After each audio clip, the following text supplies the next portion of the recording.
Channel subscribe कीजिए, bell icon पर click करके ऑल पर जरूर क्लिक कीजिए तो आपको वीडियो अपलोड होते ही नोटिफिकेशन मिलेगा आपके स्मार्टफोन पर। हेलो मेरे दोस्तों, इमेजिन कीजिए कि आपको 10 करोड़ की लॉटरी लगी है। अब आप उन पैसों का क्या करोगे? बड़ा घर खरीदोगे, बड़ी कार खरीदोगे या फिर वर्ल्ड टूर पर जाओगे, राइट? अगर हम लॉटरी विनर्स की बात करें तो 70% लॉटरी विनर्स 10 सालों में ही बैंकरप्ट हो जाते हैं और बचे 30% में से भी कई लोग बैंकरप्ट ही हो जाते हैं, लेकिन कुछ सालों बाद। लॉटरी विनर से क्यों? अगर हम कुछ नॉन स्पोर्ट्स पर्सन और सेलिब्रिटीज की ही बात करें तो हैवीवेट चैंपियन माइक टाइसन ने करीब 300 मिलियन डॉलर्स कमाए उनके करियर में, लेकिन उन पर करीब 23 मिलियन डॉलर्स का डेट था साल 2003 में और उन्हें बैंकरप्सी डिक्लेयर करनी पड़ी। King of pop Michael Jackson पर 400 मिलियन डॉलर्स का डेट था साल 2009 में जब उनकी डेथ हुई थी।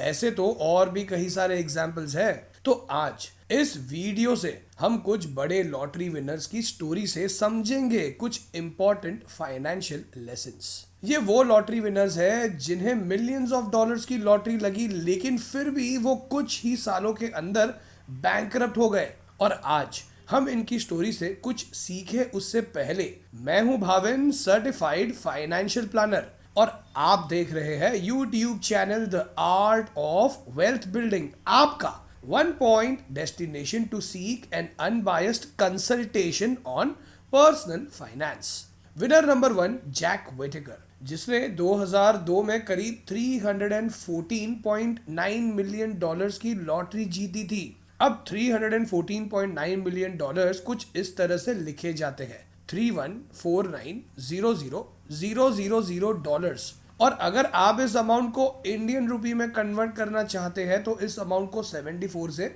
मल्टीप्लाई कर दीजिए। और जैक को तो ये लॉटरी 2002 में लगी थी। अब आप सोचेंगे कि इतने सारे पैसे मिलने के बाद कोई बैंकरप्ट कैसे हो सकता है, राइट? कुछ सालों बाद जैक ने अपने टीवी इंटरव्यू में कहा कि काश मैंने वो टिकट फाड़ दी होती। अब आप सोच रहे होंगे कि ऐसा क्या हो गया जैक के साथ।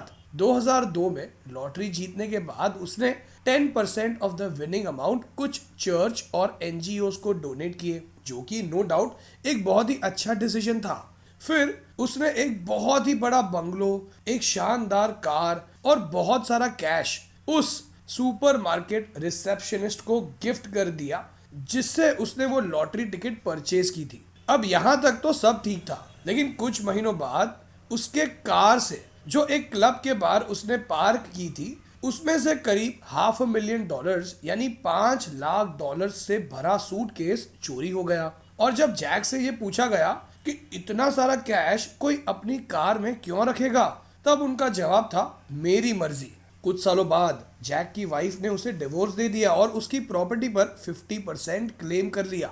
जैक को अल्कोहल की आदत लग गई और अक्सर उसके कई सारे पैसों की चोरी होते रहती थी और उसे जान से मार देने की धमकियां मिलने लगी थी। उस पर कुछ 400 लीगल केसेस थे, जिस पर जैक का कहना है कि उन केसेस से उसका कोई लेना देना नहीं था। अब आप समझ सकते हैं कि जैक ने ऐसा क्यों कहा कि मुझे टिकट फाड़ देनी चाहिए थी। So now let's understand the story of Gerald. लेकिन इनकी स्टोरी को समझे उससे पहले दोस्तों, अगर आप अपना पर्सनल फाइनेंशियल प्लान बनवाकर ये समझना चाहते हैं कि फ्यूचर में अपने पर्सनल फाइनेंशियल गोल्स जैसे रिटायरमेंट, घर खरीदना, कार खरीदना, वेकेशंस, बच्चों की हायर एजुकेशन के लिए आपको कितने पैसे चाहिए होंगे और अभी से आपको इन गोल्स को अचीव करने के लिए क्या करना होगा, तो व्हाट्सएप कीजिए इस नंबर पर अपना पर्सनल फाइनेंशियल प्लान बनवाने के लिए। जेराल्ड ने ईयर 1998 में 10 मिलियन डॉलर्स की लॉटरी जीती थी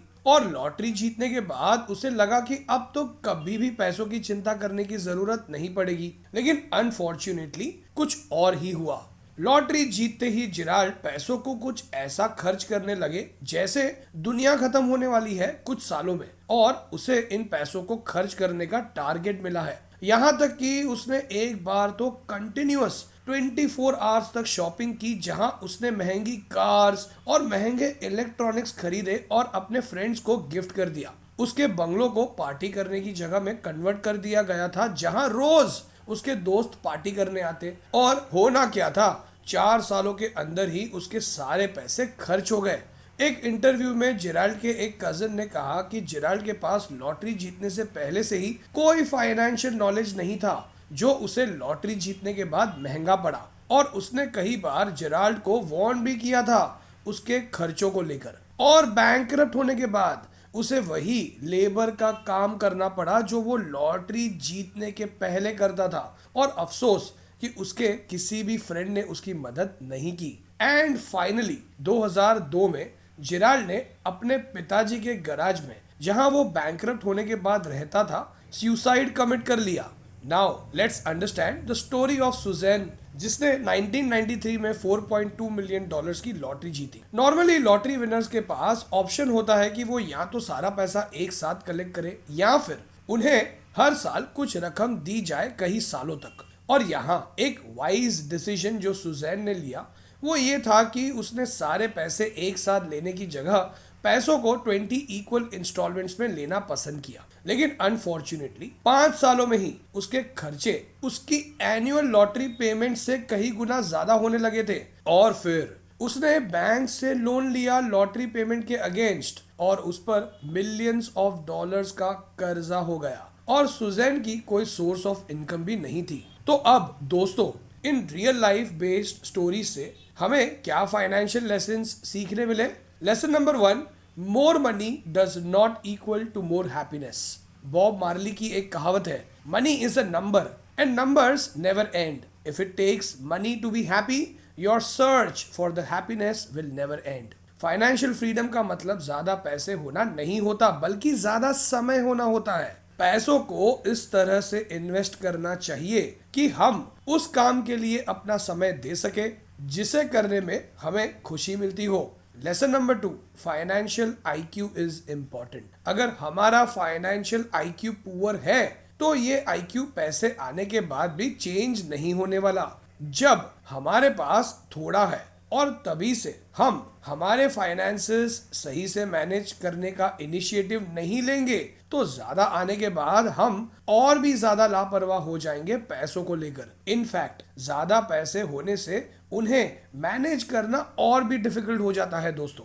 ड्राइविंग सीखते वक्त हम शुरुआत में कार धीरे चलाते हैं और कॉन्फिडेंस आने के बाद हम कार को थोड़ा तेज चलाते हैं। लेकिन यही अगर उल्टा हो तो एक्सीडेंट होने का चांस होता है, राइट? ठीक वैसे ही हमारे लिए ये जरूरी है समझना कि हमारे पास पैसे कमाने के, पैसे सेव करने के, पैसे इन्वेस्ट करने के और फाइनेंशियल स्टेबिलिटी को अचीव करने के अलग अलग ऑप्शंस अवेलेबल हैं। और हमें ये पता होना चाहिए कि कौन सा ऑप्शन सिलेक्ट करना है सो दैट हम ऐसे फाइनेंशियल एक्सीडेंट्स को अवॉइड कर सके। सो फ्रेंड्स, अब टॉपिक से थोड़ा हटके सुनते हैं सिंथिया की स्टोरी, जो इस टॉपिक पर रिसर्च करते वक्त मैंने पढ़ी और सोचा कि इस स्टोरी को भी आपके साथ शेयर जरूर करना चाहिए। अब इस स्टोरी को पढ़ने के बाद मुझे भी पहले तो ये सच नहीं लगा, लेकिन दोस्तों सही में ऐसा ही हुआ है रियल लाइफ में। सिंथिया के भाई का रोड एक्सीडेंट होने के बाद अपने भाई के 5 बच्चों को और अपने पिताजी को वो अकेले ही सपोर्ट करती थी। अब सिंगल कमाई पर घर चलने के कारण